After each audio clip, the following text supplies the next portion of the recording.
લાખણી તાલુકાના ખેરોલા ગામે પહોંચું છું. થોડા સમય અગાઉ અહીંયા બનાસકાંઠા ન્યૂઝ નેટવર્ક દ્વારા વિઝિટ કરવામાં આવી હતી. એ વિઝિટ એ હતી કે ભ્રષ્ટાચારના કોપરા અહીંયા જોઈ શકો છો. અહીંયા તમને બતાવું, ફરી એકવાર ત્યાં પહોંચ્યો છું.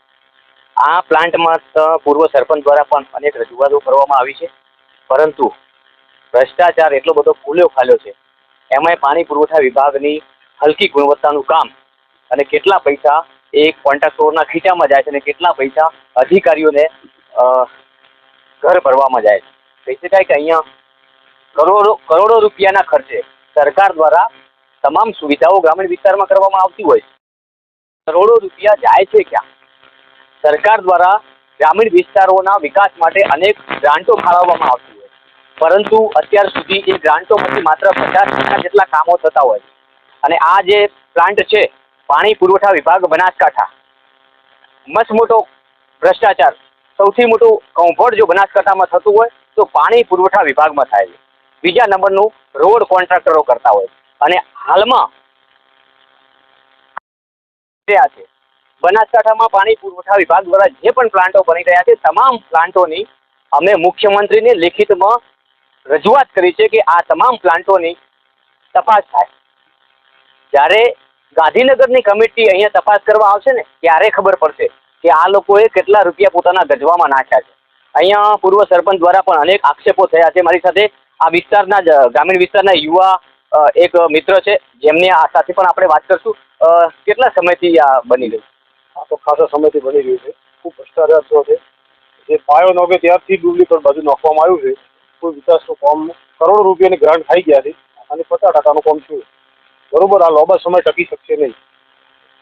સરકાર તો લોકોને પાણી પૂરું પાડવા માટે તમામ પ્રયાસો કરી રહી છે, તો તેમ છતાં અહીંયા કરોડો રૂપિયા નાખી દીધા છે, પરંતુ લાગતું નથી કે અહીંયા કરોડો રૂપિયાનો ખર્ચો કરીને આ લોકો તમને પૂરી સુવિધા આપે. જો સામે જે આ જે બનાવેલો છે સંપ, ત્યાં પણ તિરાડો સ્પષ્ટ દેખાય છે.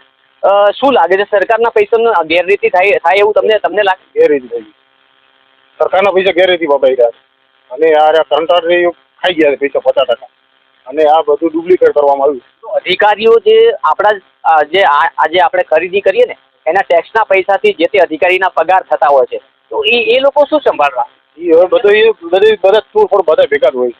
બધા પૂર્વ સરપંચ નરસિંહભાઈ અમે રજૂઆત પણ કરેલી છે, પણ એનો કોઈ ઉકેલ આવ્યો નથી. જોઈ શકો છો આ સ્થાનિકોના આક્ષેપો છે. અહીંયા જોઈ શકાય છે કે જે પ્રકારના ભ્રષ્ટાચારો સામે આવે છે એ તમામ દ્રશ્ય તમને બતાવીશ કે અહીંયા થોડા સમય અગાઉ પણ બનાસકાંઠા ન્યૂઝ નેટવર્ક દ્વારા આ મુહિમ ઉપાડવામાં આવી છે. અને આ મુહિમ ત્યાં સુધી ચાલુ જ રહેશે જ્યાં સુધી તટસ્થ તપાસ નહીં થાય. કારણ કે તપાસ તો તટસ્થ અહીંયા જિલ્લાના જે અધિકારીઓ છે એ તો નહીં જ કરે, કારણ કે એમને તો પૈસા ગણ્યા છે, એમને તો કમિશનો લીધા છે, એમને તો ટકાવારી લીધી છે, એટલે એ લોકો તો અહીંયા કોઈ એક્શન લેવાના જ છે જ નહીં. અહીંયા કરોડો રૂપિયા ખર્ચીને સરકાર સુવિધાઓ પૂરી પાડવાની તમામ કોશિશ કરતી હોય છે, પરંતુ એ જે સુવિધાઓ સરકાર આપે છે તેને ઘોળીને આ કોન્ટ્રાક્ટરો અને અધિકારીઓ જે તે વિભાગના છે એ ઘોળીને પી જાય છે. અહીંયા જોઈ શકો છો, અહીંયા આ જે પ્લાન્ટ છે એ 15.5 લાખ લીટરનો પ્લાન્ટ છે. હવે 15.5 લાખ લીટરમાં આ કેટલા સમય ટકી રહેશે? સૌથી મોટો સવાલ છે. હજી તો કામગીરી પૂર્ણતાને આરે નથી, હજી તો કામગીરીની શરૂઆત થઈ છે. કામગીરી હજી 50%થી વધારે બાકી છે, પરંતુ તેમ છતાં અહીંયા વારંવાર રજૂઆતો કરવા છતાં, વારંવાર અનેક અહેવાલો ન્યૂઝપેપરમાં મીડિયામાં આવવા છતાં કોઈના પેટનું પાણી નથી હલતું. એટલા માટે કંઈથી તો એ લોકોએ ખીચા ભર્યા છે પૈસાના, પછી તો એ લોકો શું કામ અહીંયા તપાસ કરે? પરંતુ મુખ્યમંત્રી સાહેબને રજૂઆત કરવા માગું છું મીડિયાના માધ્યમથી. લેખિતમાં તો મેં રજૂઆત કરી જ છે, પરંતુ મીડિયાના માધ્યમથી પણ હું રજૂઆત કરવા માગું છું કે આ જે પ્લાન્ટ બન્યો છે એનો પ્લાન્ટ ત્યાં સુધી ઓપનિંગ ન થવું જોઈએ જ્યાં સુધી પૂરેપૂરી તપાસ થાય. કયા પ્રકારના ટેન્ડરો અહીંયા બહાર પાડવામાં આવ્યા હતા, ટેન્ડરમાં કેટલી વસ્તુની વપરાશ થઈ છે અને ટેન્ડર કેવા પ્રકારનું હતું, તમામ પ્રકારની તપાસ થયા બાદ આ પ્લાન્ટની શરૂઆત કરવામાં આવે. કારણ કે આ જે પ્રોજેક્ટ છે આ મુખ્ય પ્રોજેક્ટ છે, 15.5 લાખ લીટરનો આ પ્રોજેક્ટ છે. અહીંયા આ પ્રોજેક્ટની અંદર તમને બતાવવાની કોશિશ કરીશ કે આ 15.5 લાખ લીટરનો જે પ્રોજેક્ટ છે એ પ્રોજેક્ટના દ્રશ્યો અંદરથી તમે જોશો તો તમને ખ્યાલ આવશે કે કેવા પ્રકારના અંદર જે બીમ છે એ ભરવામાં આવ્યા છે.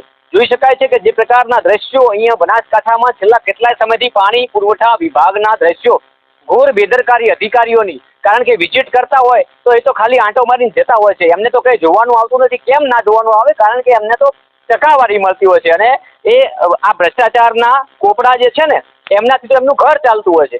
એ તો જે સરકાર જે પગાર આપે છે એ તો માત્ર એમને એમના છોકરાઓનું થોડું પૂરું થાય એટલા માટે તો એ એમના ખીચા ભરતા હોય છે. એટલે આ જે બનાસકાંઠામાં પાણી પુરવઠા વિભાગ સૌથી મોટી બેદરકારી અહેવાલ આનો પર્દાફાશ શરૂઆત કરવામાં આવી હતી બનાસકાંઠા ન્યૂઝ નેટવર્કના માધ્યમથી, અને હજુ અમે આ પર્દાફાશ યથાવત રાખવાના છીએ.